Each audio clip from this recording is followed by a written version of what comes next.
Kenyans always love putting their chilies and lemon in their roasted maize. It makes it to be more sweeter.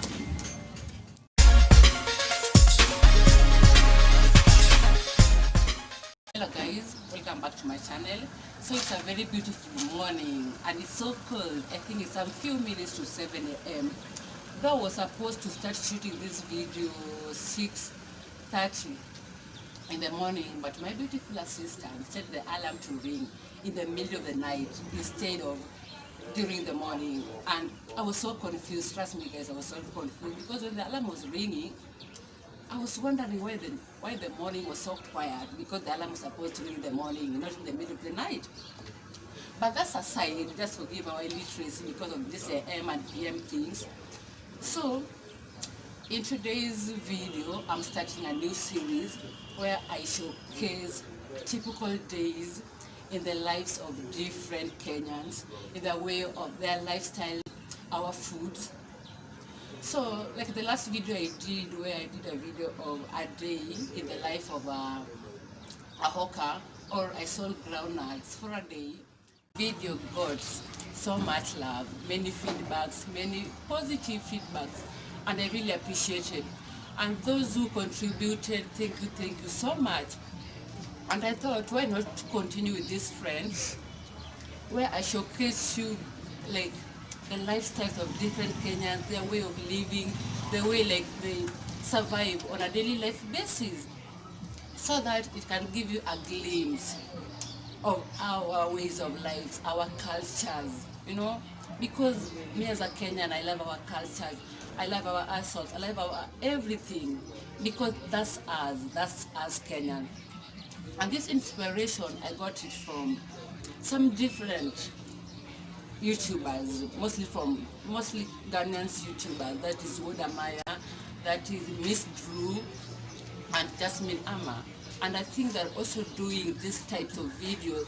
And by me watching them, like, I was so inspired, and I thought, why not do them in my ways? Like, why should I make them to be my own, in my different ways? Okay, yeah. I'm slightly gathered. Video, I'm going to showcase to you a day in the life of this beautiful woman who sells roasted corns. And she told me she always starts selling roasted corns early in the morning, from 6:30 in the morning. So I think from this place where we are, a few meters after this blue M-PESA building, that's where she always roasts the maize. So guys, let's go.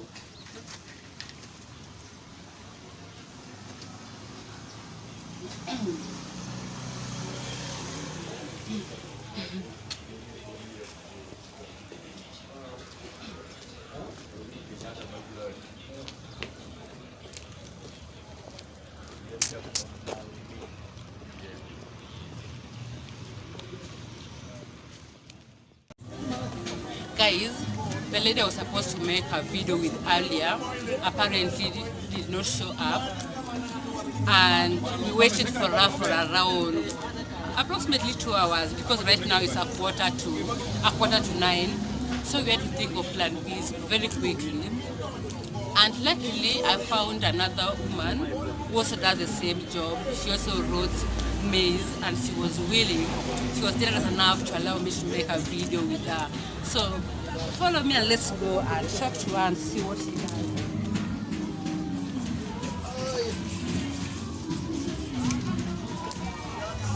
So as you can see, this is what she does.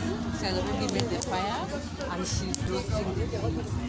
So kwa majina mimi naitwa LOWELAH. Josephine Akini. As you can hear, she's called Josephine Akini, and she does this job on a daily basis. So, Sami, unakuja kazi, unafunga kazi yako saa ngapi? Saa 2, then unafunga saa ngapi? Hadi saa 3 siku.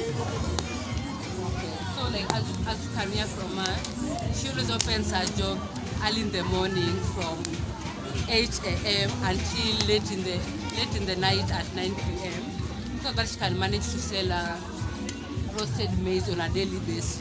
So unauzanga kutoka Monday up to Monday ama kuna siku ufungui? Sunday because ya kanisa.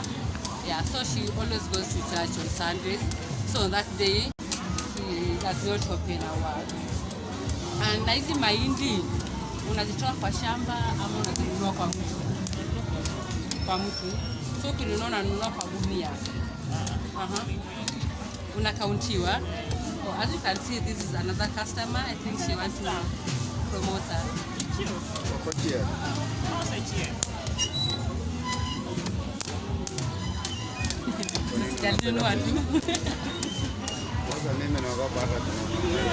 Usiogope, si kitu mbaya, usiogope. Nunua tu promote.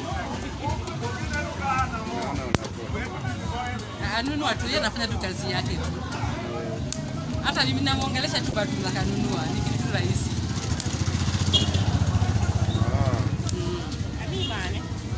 Mimi okay na wana napata chakula doa.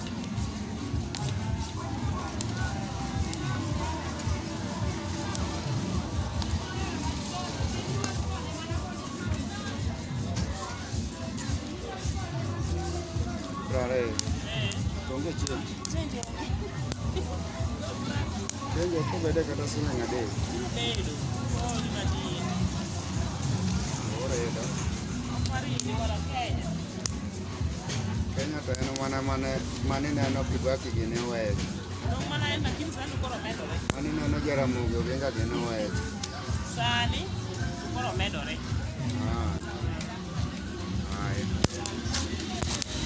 So guys, as you can see, one full maize goes for 20 shillings, which is $0.2 US. It's affordable, and you can even, this one is so big, it's an apple, maybe 2. Or if you like this maize, this roasted maize, you can just buy one and eat yourself. So as you ongea earlier, ulisema mahindi yani unanunua kwa mtu. So ukinunua unakauntiwa, like unahesabiwa ama unazinunua in which way. So ukihesabiwa unauziwa aje? 50. Then as you can see, like 5 goes for 20 shillings. 5 maize, which for instance it seems as if one goes for 4 shillings, if I'm not wrong. Then for maybe her to make some profit, she has to increase the price of the charcoal. The charcoal and the maize, and maybe hapa pia mnalipa license. Yeah. Yeah, so you also have to pay that license for the county council. So as you continue, she still continues to grow the maize.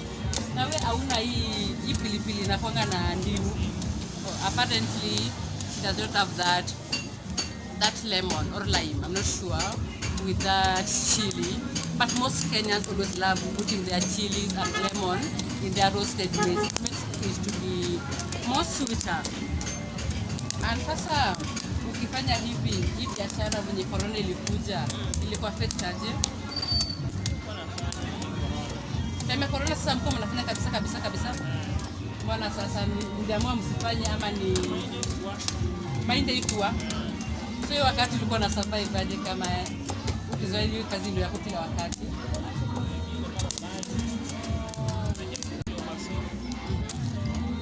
So apparently guys, during the corona time, you see this corona has affected a lot of small businesses. Even big businesses have been affected. So during that time, she was not selling the maize because there were no maize. So she went and tried a different kind of businesses. She was selling water so that she can continue to maybe feed her family. So uko na watoto? Wangapi hivi? 6.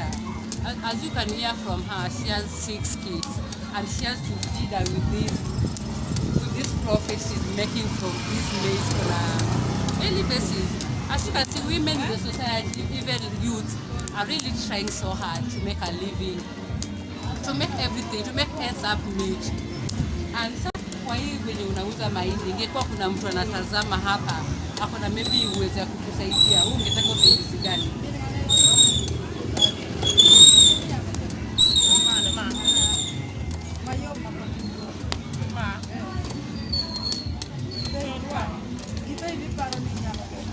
to manu ko ngore ki ni. Mimi naona ni happy kwa nyumba kwa. Ni corazón.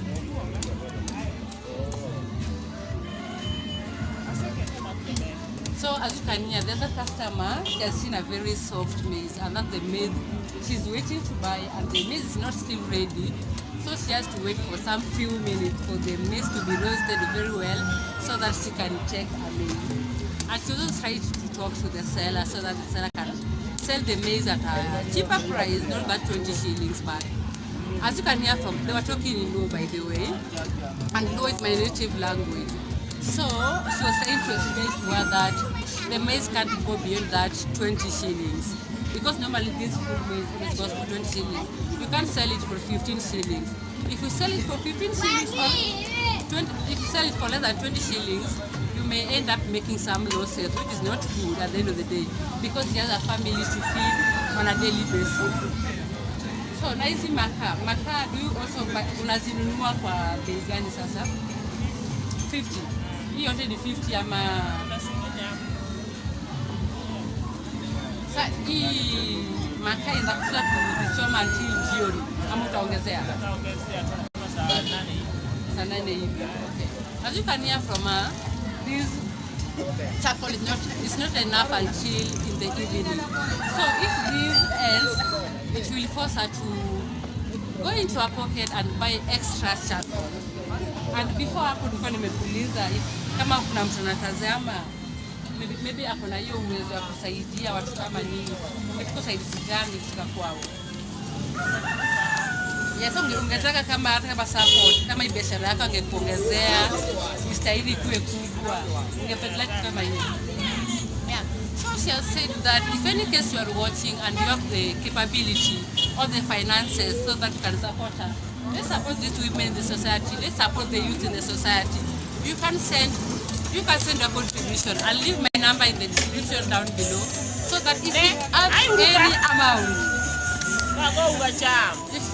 any amount, even 50 shillings, 100 shillings, you guys, let's support each other. Let's make our country be a better place. You can just contribute.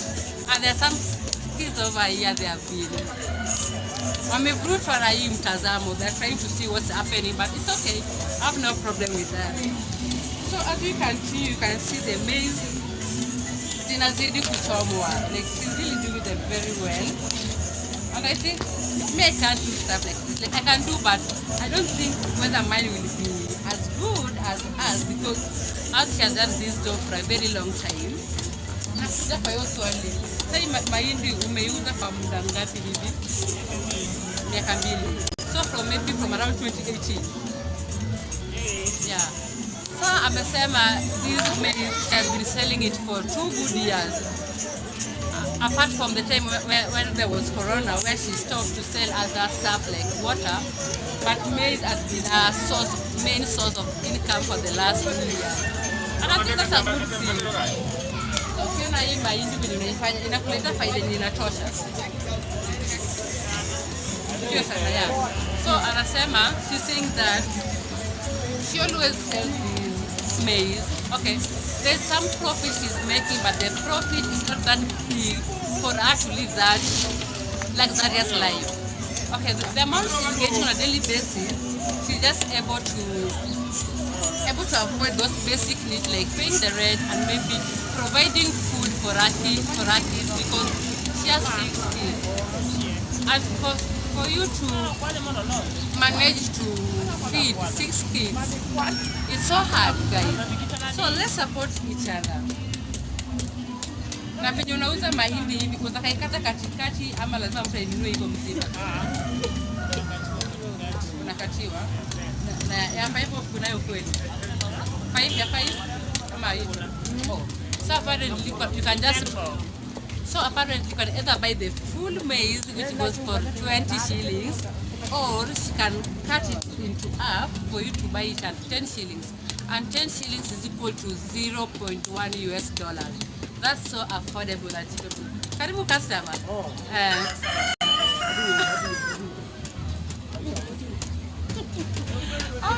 Apparently the guy was standing over here is like they know him and he's not a customer, it's just some maybe she was just curious to know what was going over here.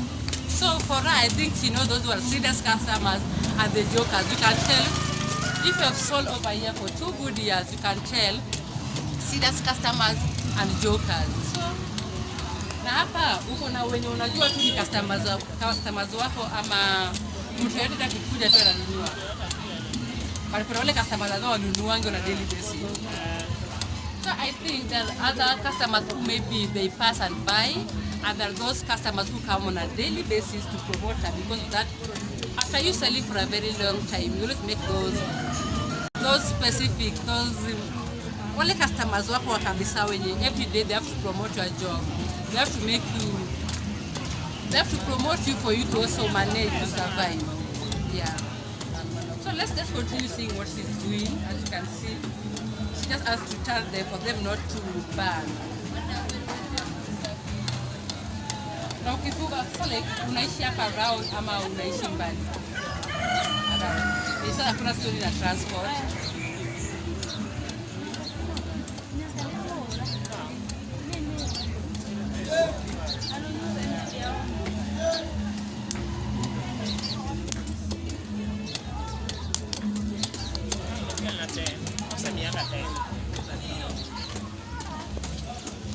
So that's another customer. She has been sending another customer to come and pick the maize. And that's how the business over here always happens on a daily basis.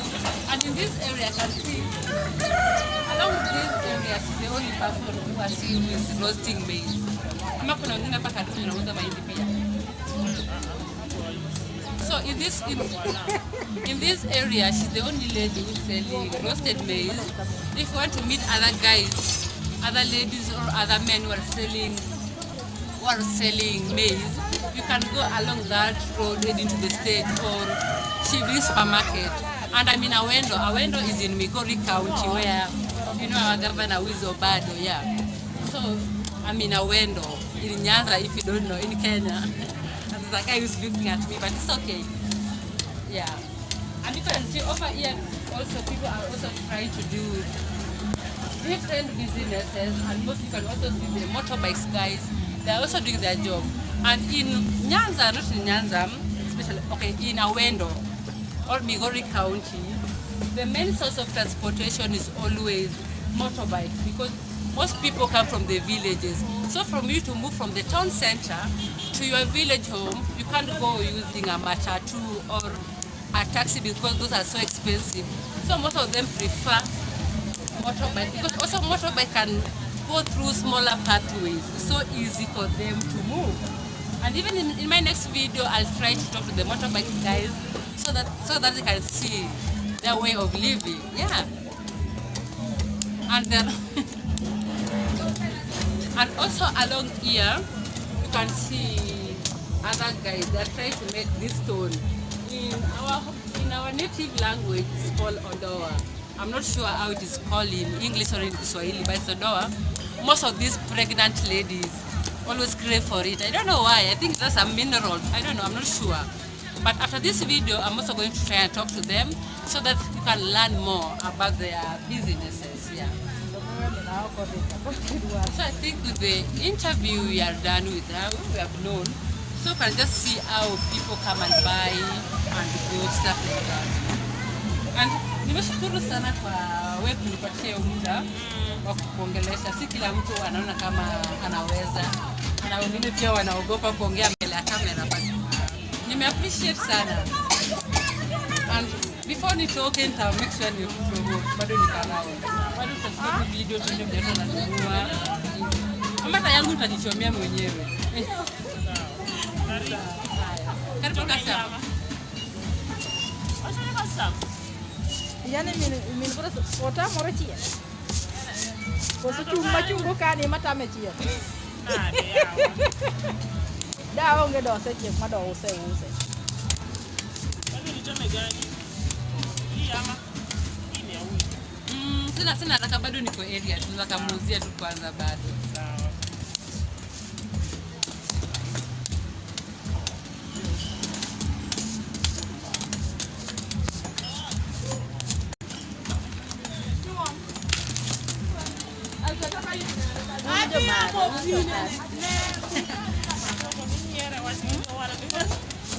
Sio vile niko anxious. Oh, ni video na natengeneza. So, hizi mahindi on a daily basis, una manage kuziuza zote ama zingine wewe unarudi nayo kwa nyumba? Kama sasa jua hii corona, watu wengi sasa wakuli mahindi, hawana pesa ya kununua mahindi ishe. But wakati mwingine na inaisha. Sasa tuseme kisha mapema kama ni hivi by saa 8 iishe. Utaenda ununue ingine ama kwa nyumba mpaka kesho. Hanyoni ngato luongi. Ngato luongi sana. Zinatoka Molo. Unaona wanashanga na mahindi nakonga hapa kila siku tena hakuna mahindi kwa shamba. So apparently they always get their maize from Molo. I think Molo is in Nakuru County, if I'm not wrong. Molo kuna Nakuru, ndio? Yeah, Molo is in Nakuru County. So the maize always arrives in the night. So if any case this maize finishes, just to wait until tomorrow. So like kama itakuwa time yake ya off, she has to wait until tomorrow. Yeah, so the lady is trying to say that she can't buy that maize for 20 shillings. That's a joke to her. She wants the seller to sell the maize at a cheaper price to her, but that's not possible because of businesses. You have to make a calculation very well for you to make a profit at the end of the day. Because these small businesses, if you don't do proper calculations, you might just end up making a lot of losses, which is not good for you at the end of the day. So you have to know, if your price is 20 shillings, you have to insist with 20 shillings. Because most customers, they don't love bargaining. In Kenya, our culture, we always love to bargain in everything. We always love to bargain in even things that we are not supposed to be bargaining in. We have just to follow the seller. And sometimes if the seller decides to sell that price at a cheaper price for you to be compatible with the price, the seller might end up making a lot of losses. Hata biashara yake ataamua kufunga kai nyumbani, and that's not good. You have to make a living at the end of the day because these businesses are so hard. For instance, when maybe it's raining, mvua ikinyesha, kuna penye unaenda kuuzia ama unafanyaje? Na umbrella. Hata jua ikiwaka bado kutu hapa. So these ladies or these youth have to struggle very hard. Even if the sun is scorching, the lady still has to be in this same position for her to sell her goods. Even if it's raining, she just has to look for an umbrella, cover herself so that she can't be rained on, and also the fire cannot be rained on because this is charcoal. If it rains on this charcoal, it won't light, it won't make those maize. Yeah. And fire, you have to also continue to, I'm not sure what the right English name, but you have to pepper it for the charcoal to continue lighting up. So, kwa hizi ukiangalia kani soft ndio kanitengenezea.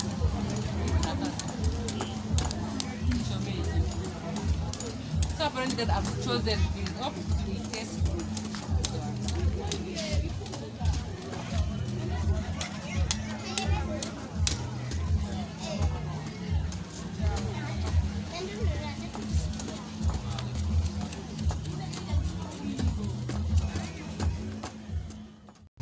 So guys, my maize is ready and this costed me 20 shillings.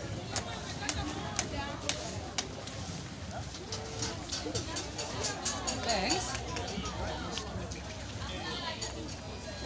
Oops, it's so hot.